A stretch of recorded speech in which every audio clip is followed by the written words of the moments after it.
کتنی عورتیں ایسی ہیں کہ غیر مذہب والے جو غیر مسلم بابے ہیں ان کے پاس جا رہی ہیں، صحیح بتا رہا ہوں میں، ان کے پاس جا رہی ہیں اپنی سمسیاؤں کو لے کر، کتنی درباروں میں جا رہی ہیں، انہیں یہ پتہ نہیں کہ ایمان کا جنازہ نکل جائے، یہ پتہ نہیں۔ ایک جگہ میرے پاس فون آیا، ایک عورت قبول حضرت میں بڑی پریشان تھی، ایک بابا کے پاس چلی گئی، اس نے کہا کہ یہاں اگر تمہیں علاج کرانا ہے تو اس مورتی کی تمہیں اس طرح سے یہ پرساد چڑھانا پڑے گی، اس طرح سے پوجا کرنا پڑے گی، کہنے لگی میں نے کر لی حضرت پریشانی میں۔ میں نے کہا تو جب مرا نہیں ایمان سے ہاتھ دھو بیٹھے، اگر اللہ شفا دے تو قرآن سے بڑا نسخہ ٹیبلیٹ تیرے لیے خدا کی قسم کوئی نہیں۔ ان باباؤں کے پاس کرسی ہے مگر قرآن میں آیت الکرسی ہے، ذرا بولو نا سبحان اللہ۔ اللہ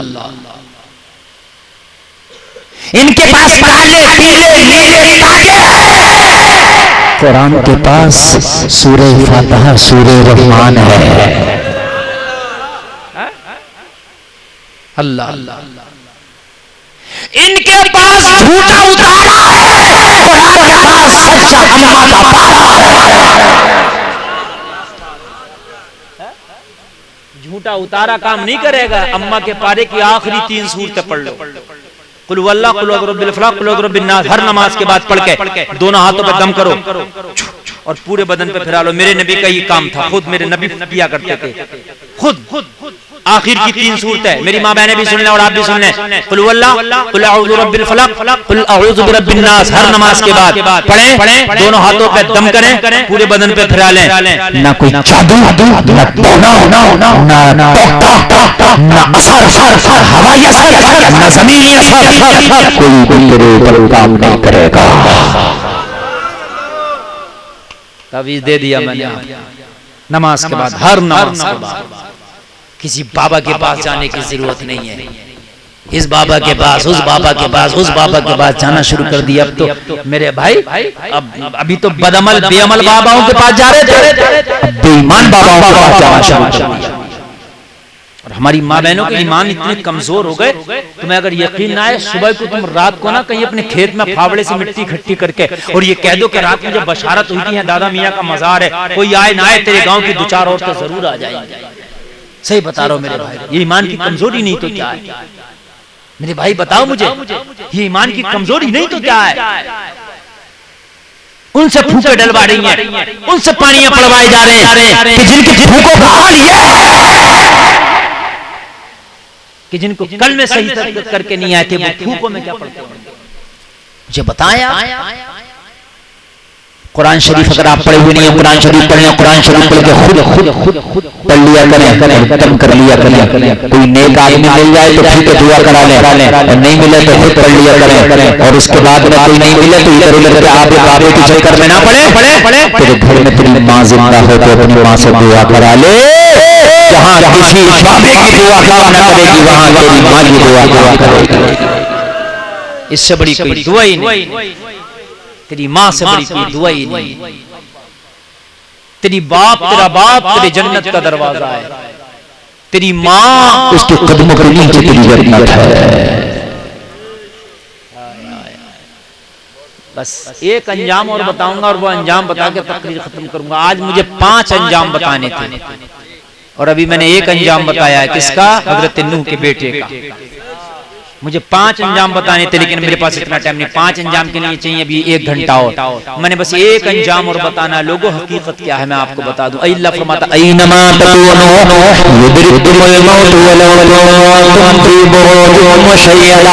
اللہ فرماتا لوگوں اتنے ہی مضبوط دلوں میں کیوں نہ بند ہو جاؤ، میں وہاں نکالے گی، کتنی طاقت والے کیوں نہ ہو، کتنی بڑی حکیم و ڈاکٹر کیوں نہ ہو، کتنی بڑی جوانی اور طاقت کے مالک کیوں نہ ہو، کتنے ہی بڑے پھرتیلے کیوں نہ ہو، پائے گی تمہیں وہاں کبے بڑے بھی نہیں چھوڑے گی، بس زیادہ طاقتور کوئی نہیں ہے، بڑے بڑے ہوا بڑے بڑے گاما کی موت کے سامنے اپنے آپ کو سرنڈر کر دیے ہیں۔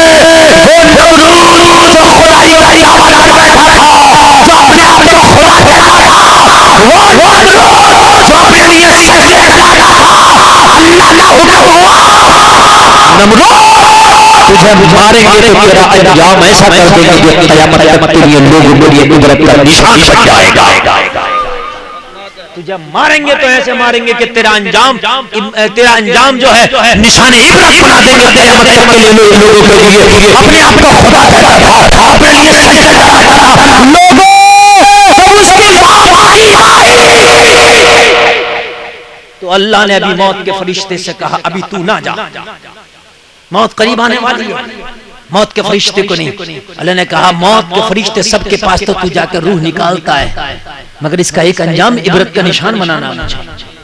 اللہ نے ایک سب سے چھوٹا جانور جسے پرندہ کہ یہ مچھر کی اوقات کیا ہے, ایک مچھر کو حکم دیا کہ چل اس کے ناک کے نتنے کے ذریعے اس کے دماغ میں گھس جا.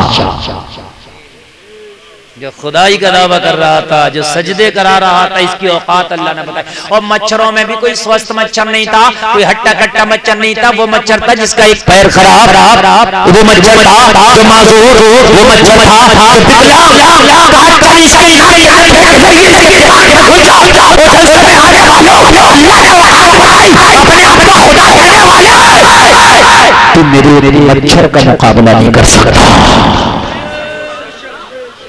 اللہ کے بنائے ایک مچھر کا مقابلہ نہیں کر سکتا. ناک کے نتنے کے ذریعے لوگوں اس کے دماغ میں گھس گیا.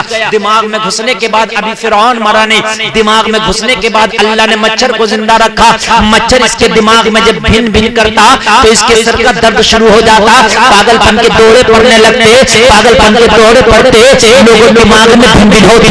اس کا دماغ جب گھومتا تو پریشان ہوتا, اپنی بیویوں سے کہتا میرے سر میں ذرا چوٹ مارو, اس کے سر میں جلدی بھی چوٹیں مارتی, چوٹیں مارتی تو مچھر ذرا سکون سے بیٹھتا, کئی ذرا سکون ملتا.